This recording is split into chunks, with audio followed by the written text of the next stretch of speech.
Welcome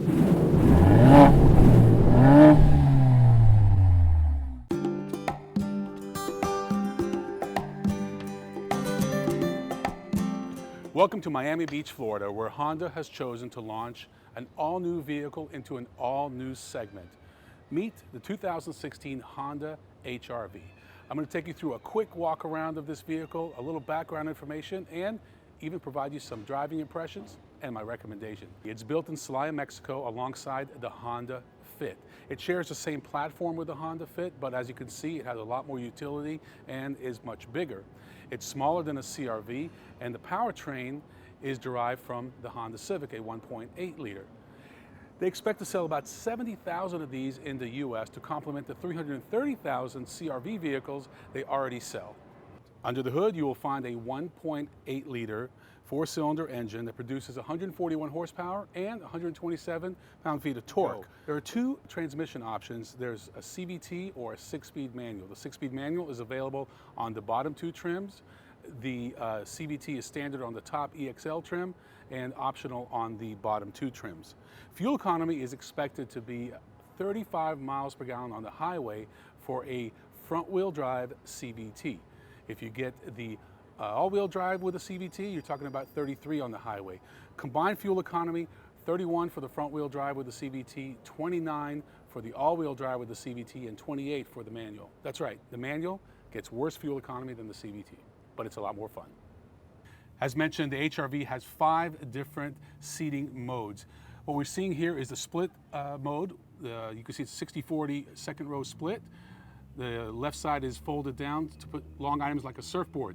If everything is up, it's known as normal mode. You can go to tall mode. Let's just say you've got some tall plants.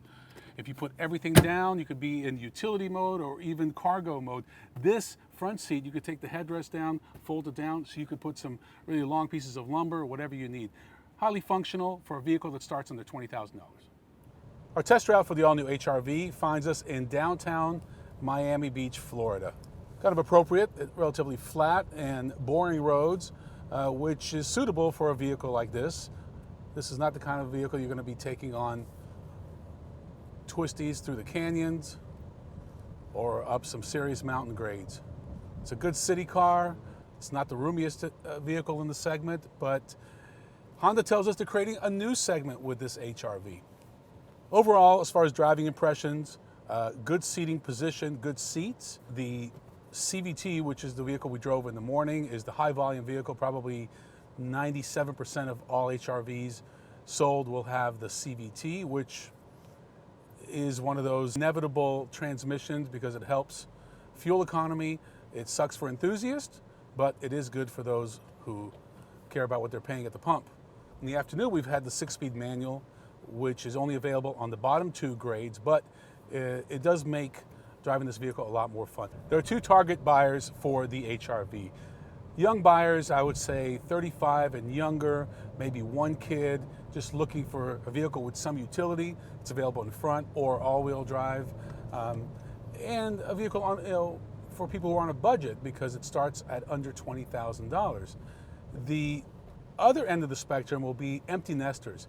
People in their 50s, kids are out of the house, and they're on a budget as well.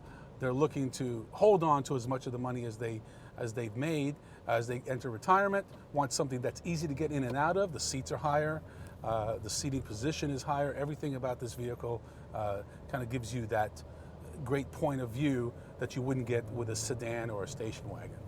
There isn't a whole lot to compare the HR-V to. There is a Mazda CX-3 coming in a few months, and we think that vehicle will probably drive better, but won't have the interior amenities or the reliability of Honda. A lot of great safety features. One of them is lane watch, which is becoming more and more prevalent in Honda vehicles. When you put your right turn signal on, you get a camera that's coming out of the passenger side view mirror, and it shows you exactly what's happening there. It's about an 80-degree angle. You can also activate it just by pushing the button at the end of the turn signal. Honda tells us the HR-V represents the gateway to their trucks and SUV lineup. As mentioned, it's built side by side in Mexico, in Celaya, Mexico, next to the Fit. It shares the same platform with the Fit, but it's bigger than a Fit, it has more utility than a Fit, and the Fit's not available in all-wheel drive. It has the powertrain of a Civic. So kind of you can see where it's positioned. They tell us that compared to a CR-V, the front and second row seating is pretty much the same as far as passenger volume. Where you really notice a difference compared to a CR-V is in the cargo area. You do have, Honda tells us they're going to sell about 70,000 of these a year. I think they might sell even more.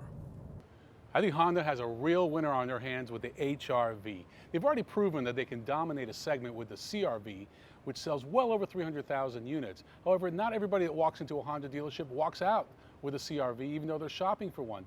Some of them are just looking for something a little bit different, maybe a little bit smaller, a little bit more economical. With a starting price of under $20,000, the HR-V is sure to set the segment on fire. Now, we mentioned that there is a CX-3 coming down the road and a few other competitors, but for right now, Honda's going to have a real advantage on their hands by being the first to market.